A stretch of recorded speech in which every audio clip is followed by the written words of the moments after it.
This is Doug Green, and I'm the publisher of Telecom Reseller, and I'm very pleased to have with us once again Keith Buell, who's the General Counsel and Head of Global Public Policy at Numeracle. Keith, thank you for joining me today. Good to be back, Doug.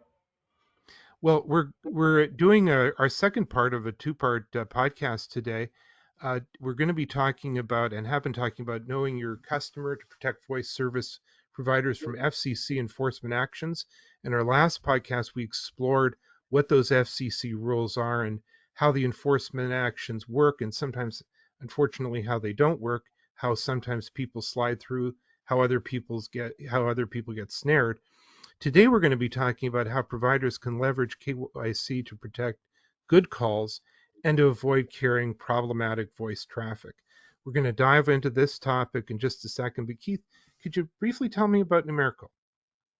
Numeracle is a company started 5 years ago with the purpose of identifying legal callers and helping their calls get through to the call recipient and having that identity of the originator securely transmitted. So when you pick up the phone and it says ABC Company, you know with certainty that it's really ABC Company. And we think that's the best way to fight illegal robocalls, is to identify the legal calls and to protect that information in those calls so that we can then turn our focus on those who are unwilling to be identified. So our big thing today, our big focus is going to be KYC, know your customer. So let's start right there. What is know your customer? What is KYC? Know your customer started in the banking industry, I think, out of the result of the financial crisis of 2008, and Numeracle's founder and CEO, Rebecca Johnson, had a series of discussions with carriers and analytics providers in 2017 and 2018. And she saw that legal communications were being threatened. And her approach was, let's find out and know the identities of everyone communicating, particularly those legally communicating, and let their calls go through to the recipients. So like I said a minute ago, we can focus on the illegal calls. So that's where KYC came from. And it got a lot of traction within the industry. And then a couple of years ago, the FCC actually instituted a mandate that carriers have to know their customers.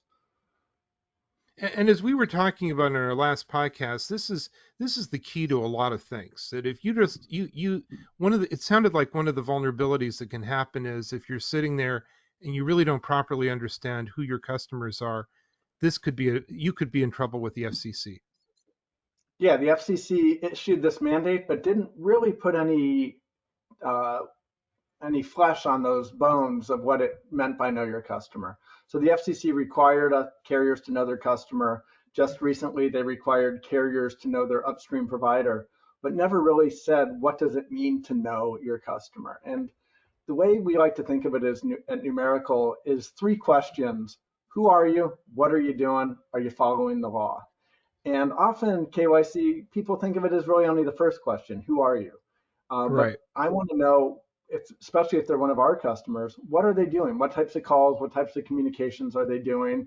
Is this a home improvement service? Is this a pharmacy sending you prescription reminders? Is this your child's school with an inclement weather update that they blast out a robocall on the first snowstorm of the year that school is closed that day?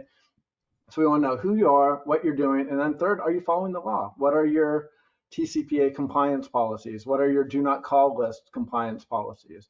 And we think that know your customer encompasses all three of those concepts. And Keith, you said something very interesting in the last podcast about that, there's the obvious robocall issue of illegal activity happening basically illegally, but that there's another type of category of sort of legal sales, but being conducted in a non-legal way. That's one type of call that the industry's never really been able to wrap its hands around. We know the purely illegal call, someone impersonating the IRS trying to get your bank account information. Right.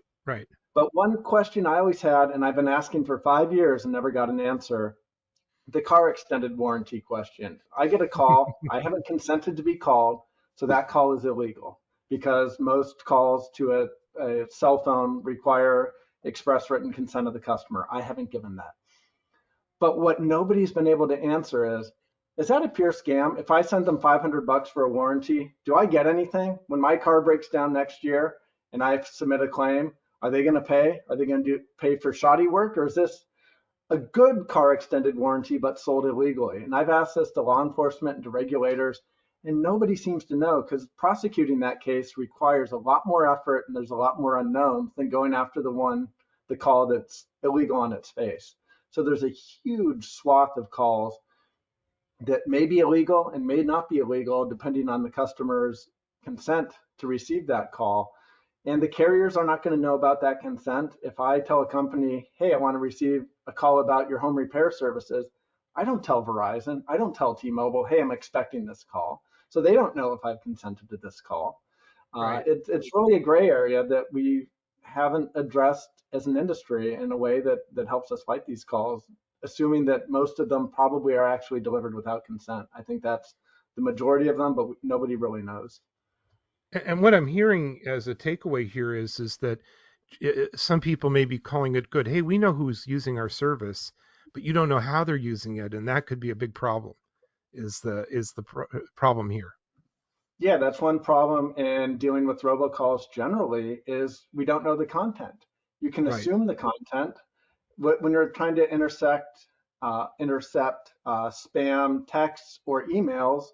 We can delay a hundredth of a second, and the computer can scan the content and compare it to other known bad messages and make a much more informed decision.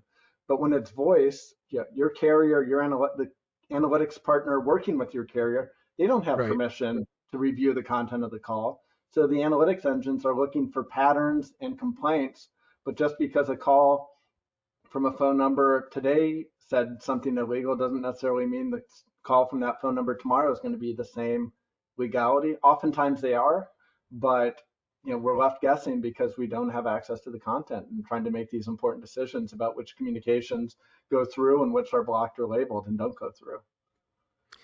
So keeping with KYC, know your caller, what are the benefits for service providers to care about KYC, know your caller? I mean, one, it's a legal requirement, so So telecommunications is that's highly good. regulated, and the lawyers like me out there are going to tell their client, you got to do this. The FCC said you got to do it.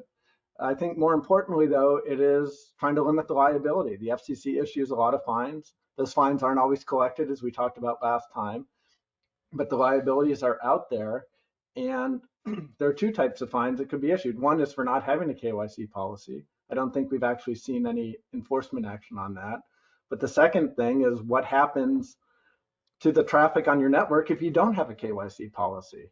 And that's where carriers need to know who their customers are in terms of their actual customers originating calls, as well as the upstream providers, because the robocalls come mixed in the good with the bad. You can't, if you're a terminating provider, one of the big three wireless providers in America, you can't just cut off a bandwidth, a level three, a CenturyLink. I'm using the old names because that's the way we all talk about them, or at least in my brain. I know they're all Lumen these days, but because there's a lot of good calls coming in and there's probably some bad calls in there. So you can't just, you ultimately, this know your upstream provider has to cascade upward so that when we get to those providers who are only doing illegal traffic or a large amount of illegal traffic, the downstream providers can say, hey, this is someone I don't want to deal with.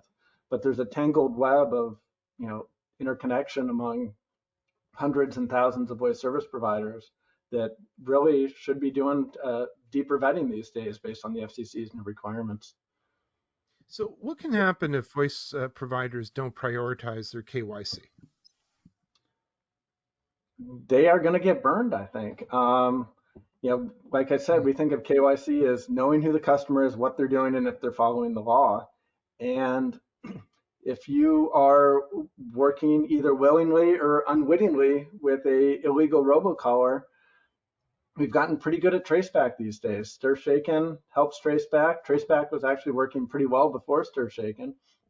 And the regulators are going to come knocking on your door and saying, hey, what about this customer? They're placing illegal traffic. You better block them, or we're going to remove you from the robocall mitigation database, and all of your traffic will be blocked. So you better get this bad customer off your network, or your business basically will be shut down. So the KYC is to identify that bad actor before someone else does for you and threatens disconnection or disruption of your business as a carrier. So, Keith, what's our action plan? With all this in mind, our two-part series in mind, and the consequences of not doing KYC, is there an actionable KYC policy solution? Well, Numerical issued about a month ago our template for KYC, and it's not been officially blessed by any government regulator, but it's the combination of the experience of the team at Numerical. Sarah Delphi, our VP for Trust Solutions, was the primary author, but we all contributed. Rebecca, our CEO, who, like I said, introduced the concept of KYC. I've been dealing with KYC and robocalls for years myself. We came together and put a kind of a plug and play template together for a company that doesn't have our expertise, that knows there's a Hmm. requirement out there, is trying to do the right thing, but doesn't even know where to start. Because the FCC said, have a know your customer policy, but didn't at all say what it is. And we've seen some very terrible policies or lack thereof from major players in the industry. Basically, tell me your name, tell me your address. Well, of course they have the name and address. They send you a bill. It's got to go beyond that. Um, so we get down into the weeds. We've had customers come to us for our services. We're not a carrier, but we provide the services for legal callers. We've had customers come to us and say, you ask too many questions. We're going elsewhere. We welcome that. We think that that's someone who's up to no good. And we've used that expertise that we've taken over the last 5 years in screening our customers and written that template that a voice service provider can use both for knowing their calling customers as well as their upstream carrier interconnection partners, and really getting to the bottom of is this someone I want to be doing business with? And if I don't follow my policy and don't follow these guidelines, am I going to get in trouble or fined or shut down? Does all this amount to a free get out of jail card? Well, we think our policy is a great template for people to use. It hasn't been officially approved by any government regulator, but it's more detailed than most. And my gut tells me if a carrier adopts the policy like we've put forth and uses it, with an emphasis on uses it, you can't just have the policy. You have to actually screen your customers and potentially say no to revenue based on your policy. If you actually use the policy, I think that a regulator would say you have taken the steps you should do to keep illegal traffic off your network.